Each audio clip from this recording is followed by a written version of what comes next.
मग ते असं म्हणतात ना, की उसके जीत से ज्यादा चर्चा मेरी हार की हो रही है. हं.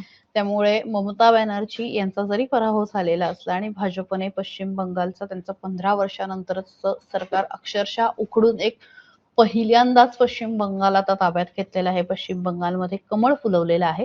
मात्र असं असताना सुद्धा ममता बॅनर्जींनी त्यांच्या काळामध्ये जी काही दबंगगिरी केलेली आहे, जी काही केंद्राला स्वतःच्या भूमिकांवरती ठाम राहून काही प्रमाणात झुकायला लावलेलं आहे, त्याच्याबद्दल सुद्धा बोलायला हवं.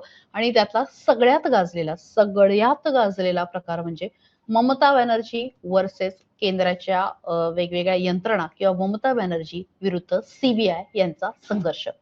आता या संघर्षामध्ये अनेक कारणं होती, पण ममता बॅनर्जींचा मुद्दा असा होता ना, माझे अधिकारी, राज्यामधले माझे अधिकारी हे माझेच आहेत. यांची चौकशी, यांच्यावरती कारवाई किंवा यांना कुठलाही आदेश केंद्र सरकारने किंवा इतर कुठल्याही यंत्रणांनी द्यायचा नाही. त्यांना फक्त पश्चिम बंगालच आदेश देणार. आणि त्याचा मुद्दा निघाला तो म्हणजे शारदा चिटफंड योजना आणि Narada sting operation. Saradha chit fund योजना काय होती तर हजारो कोटी रुपयांचा घोटाळा होता आणि त्यामध्ये अनेक तृणमूल काँग्रेसच्या नेत्यांची नावं सुद्धा समोर आली होती. आणि नारद स्टिंग ऑपरेशन मध्ये काय झालं होतं तर टीएमसीचे नेते जे आहेत ते कॅमेऱ्यावरती पैसे घेताना दिसले आणि त्याचा तपास सीबीआय करत होती. बरं, आता 2019 मध्ये यातली सगळ्यात पहिली घटना घडली ती म्हणजे राजीव कुमार होते, जे कोलकात्याचे तत्कालीन पोलीस आयुक्त होते, सीपी होते.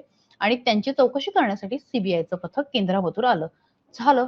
ममता बॅनर्जींना त्यांनी ते इतकं काय म्हणू शकतो आपण स्वतःवरती घेतलं, म्हणजे पश्चिम बंगालची अस्मिता आणि राज्याला तो कशा पद्धतीने चुकीची गोष्ट आहे, की त्यांनी थेट लोकशाहीची हत्या आहे म्हणून विरोध केला. आणि नुसता विरोध नाही केला तर मुख्यमंत्री असताना त्या स्वतः धरणे आंदोलनाला बसल्या. सीबीआयचे अधिकारी अक्षरशः म्हणजे शॉक झाले ज्या पद्धतीने त्यांना अडवण्यात आलं. आणि नुसतं अडवण्यात आलं नाही तर त्यांना ताब्यात घेण्यात आलं, त्यांच्यावरती अटक करण्यात आली त्यांना. त्यामुळे केंद्र विरुद्ध राज्य हा जो संघर्ष आहे तो ममता बॅनर्जीने नुसता शाब्दिक नाही आणला किंवा नुसता तात्विक नाही आणला, तर तो थेट फिजिकल पद्धतीने आणून दाखवला. त्यांनी अत्यंत टोकाचा आरोप केला. त्यांचं असं म्हणणं होतं की ईडी असू द्या, सीबीआय असू द्या, यासारख्या केंद्रीय यंत्रणा ज्या आहेत त्या विरोधी नेत्यांना घाबरवण्यासाठी आणि त्रास देण्याचा प्रयत्न करतायत. तर दुसरीकडे केंद्र सरकार म्हणत होतं की आम्ही फक्त तपास करतोय आणि तपास हा न्यायालयाने सांगितला म्हणून करतोय. आणि ममता या तपासामध्ये अडथळे आणण्याचा प्रयत्न करतायत, आरोपींना वाचवतायत. मात्र ममता बॅनर्जी या स्वतःच्या मुद्द्यावरती ठाम होत्या. इतकंच नाही तर ममता बॅनर्जी सरकारने सीबीआयला तपास करण्यासाठी दिलेली जनरल कॉन्सेंट म्हणजे सर्वसाधारण संमती जी आहे ती काढून घेतली. याचा अर्थ असा होता, नॉर्मली असं असतं की केंद्राकडनं एखादी जेव्हा यंत्रणा येते तेव्हा त्यांना परवानगी असते.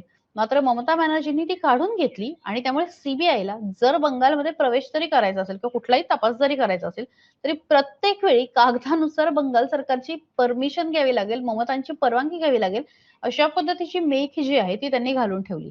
म्हणजे न्यायालयाने हस्तक्षेप केला. हा जो वाद आहे तो सुप्रीम कोर्टात पोहोचला, हायकोर्टामध्ये पोहोचला. त्यानंतर न्यायालयाने सुद्धा सीबीआयला तपासाचे आदेश दिले आणि राज्याला सांगितलं की तुम्ही सहकार्य करायला हवं. आणि या वादामुळे खरं तर पश्चिम बंगाल विरुद्ध म्हणजे राज्य सरकार विरुद्ध केंद्र सरकार जो आहे तो हा लढा प्रचंड तीव्र बनलेला होता.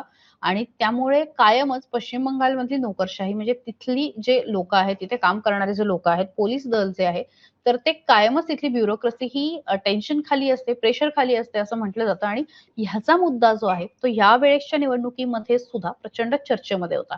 त्यामुळे ममता बॅनर्जी विरुद्ध सीबीआय हा एक फक्त लढा नव्हता, तर एका महिला मुख्यमंत्र्यांनी स्वतःच्या भूमिकेवरती ठाम राहून कशा पद्धतीने लढा देता येऊ शकतो किंवा कसं स्वतःच्या भूमिकांना चिकटून राहायचं हे दाखवून दिलं. त्यात कोण बरोबर होतं, कोण चुकीचं होतं.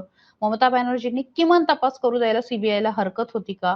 की ममता बॅनर्जी होत्या त्या भूमिकेत बरोबर होत्या? ईडी आणि सीबीआय हे खरंच नेत्यांना त्रास देण्यासाठी केंद्राकडनं वापरले जातात. तुम्हाला नेमकं काय वाटतं? मला कमेंट बॉक्समध्ये जाणून घ्यायला नक्की आवडेल.